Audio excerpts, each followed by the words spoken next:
Hello everyone, welcome to all of you in my English channel Elite English Club, and today I brought poem of class 10th Amanda, which is the 6th poem. Let's start. Here is the poet Robin McLean. She is an Australian author of books for children. She writes children's and young adult fiction. Some of her famous books are Hating, Alison Ashley, People Might Hear You, etc. Here it is the introduction of the poem. Robin McLean has expressed the views of a little girl Amanda who is constantly pointed out by her mother for making mistakes. यहाँ पर poet ने Klein ने एक छोटी बच्ची जिसका नाम Amanda है उसके बारे में बताया है कि वो बार बार अपनी माँ से डांट खा रही है कि ये मत करो वो मत करो, उसे डूज़ एंड डोंट्स इंस्ट्रक्ट किए जा रहे हैं उसकी माँ के द्वारा। और उसकी माँ ये कहती हैं कि इस तरह की मिस्टेक्स को, इस तरह की तुम्हारे अनकर्टियस बिहेवियर को सोसाइटी अच्छा नहीं मानती है, इसलिए इसको मत करो। In stanza 1, here the mother is speaker. Mother कहती है, Don't bite your nails, Amanda. Don't hunch your shoulders, Amanda. Stop that slouching and sit up straight, Amanda. यहाँ स्पीकर जो कि अमांडा की मदर है वो कहती है, उसे इंस्ट्रक्ट करती है कि अमांडा अपने नेल्स को मत बाइट करो और शोल्डर्स को इस तरह हंच मत करो, बेंड मत करो। And stop that slouching and sit up straight, इस लेजीनेस से बैठना बंद करो और स्ट्रेट इरेक्ट होके बैठो।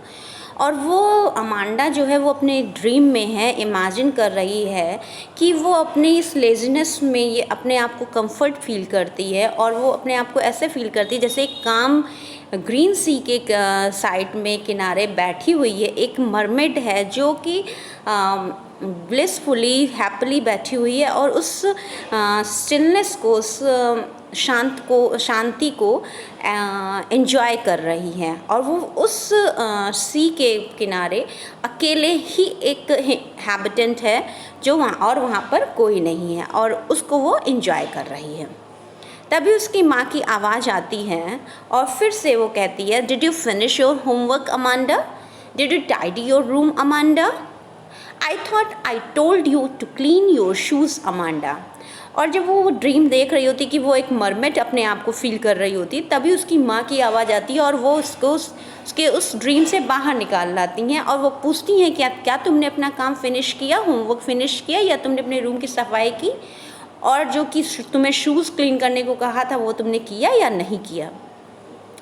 फिर तभी वो अपनी माँ की इंस्ट्रक्शंस को बार बार अवॉइड करने के लिए वो इमेजिन करती है। अब वो दोबारा फिर से ड्रीम देखती है कि वो एक ऑर्फन है और स्ट्रीट में रोमिंग कर रही है, घूम रही है इधर उधर, एंड उसके पैरों में डस्ट लगी हुई है क्योंकि वो रेत पर चल रही है।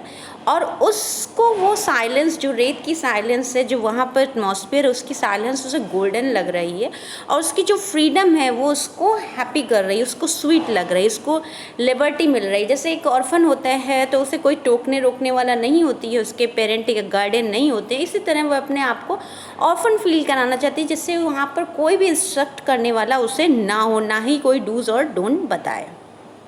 In stanza 3, mother says, speaker says, don't eat the chocolate, Amanda. Remember your acne, Amanda. Will you please look at me when I am speaking to you, Amanda?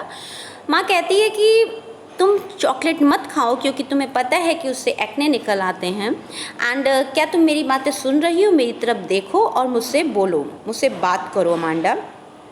तब वो फिर से डे ड्रीम देखती है और ख़ुद को वो रपुंजल फेरी टेल की एक गर्ल होती है जो कि टावर पे रहती है, उसको फील करती that she is now Rapunzel, and जिसे किसी प्रकार की केयर नहीं, वो एकदम फ्री है, केयर फ्री रहकर रहती है और उसकी लाइफ टावर में ट्रैंक्विल है और अनकॉमन है, जिसे कोई भी डिस्टर्ब नहीं कर सकता है। एंड वो कहती है अमांडा कि I will certainly never let down my bright hair. वो कहती है मैं कभी भी अपने हेयर्स को लेट डाउन होने नहीं दूंगी या नहीं उनको झुकाऊंगी जिससे कि कोई प्रॉब्लम हो मुझे।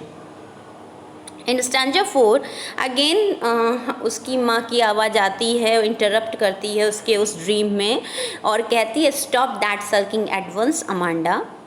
यूँ इस तरह से बैड मूड में रहना और इरिटेट होना बंद करो Amanda. You are always so moody Amanda. तुम हमेशा स्विंग करती रहती हो, मूड स्विंग्स तुम्हारे लिए बहुत ही ख़राब है, ये मत किया करो Amanda. And anyone would think I nagged at you Amanda. सभी को लगेगा कि मैं तुम पर हमेशा फटकार लगाया करती हूँ, डांटती रहती हूँ और हैरेस करती हूँ, तुमको ऑप्रेस करती हूँ, जो इस तरह तो तुम हमेशा इरिटेट होके बोलती हो, तो इसको चेंज करो अमांडा। इस तरह से उसकी माँ के ये डूज और डोंट्स इंस्ट्रक्ट करते हुए उसके डे ड्रीम्स में इंटरप्शन होता है।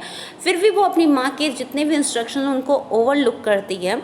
यही इसमें पोएट ने डिस्क्राइब किया है। अब देखते हैं लाइन बाय लाइन एक्सप्लेनेशन के बाद समरी।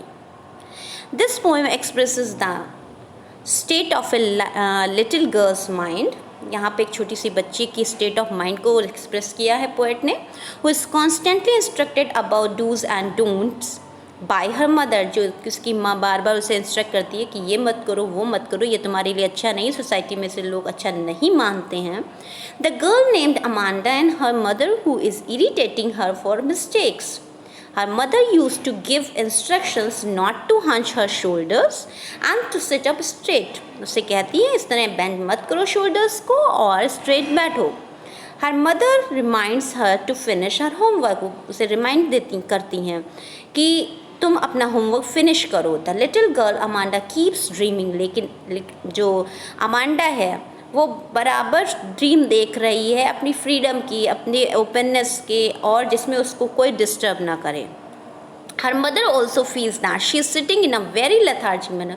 उसकी माँ को लगता है कि बहुत ही आलसीपन से बैठी हुई है, तो उसे वो टोकती हैं।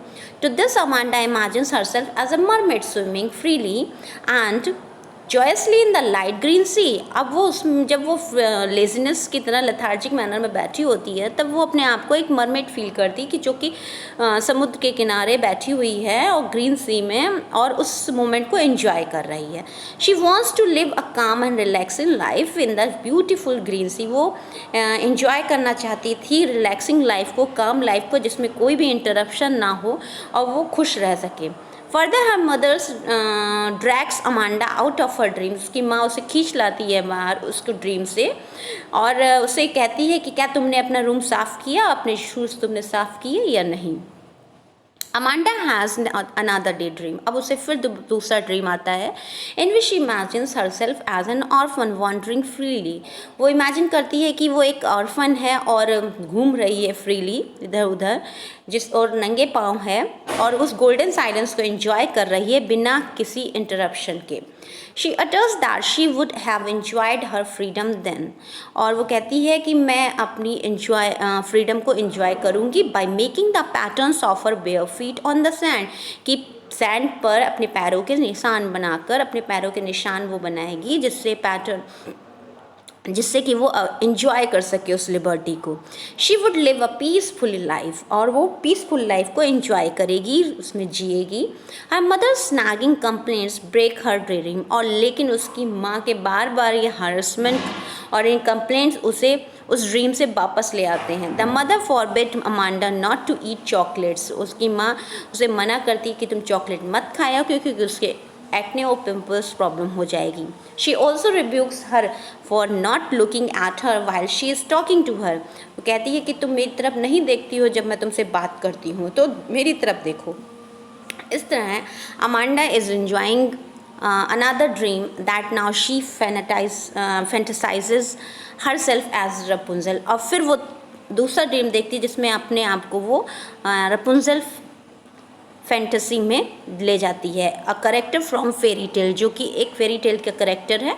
And wants to live like her in a huge tower peacefully. और वो एक बड़े से टावर में रहती थी, वो भी वहाँ पर बड़े से टावर में अकेले रहना चाहती हैं। She dreams that she will never let down her hair from the tower like Rapunzel. वो रपुंजल की तरह गलती नहीं करेगी कि वो अपने हेयर्स नीचे उस टावर के नीचे डालें।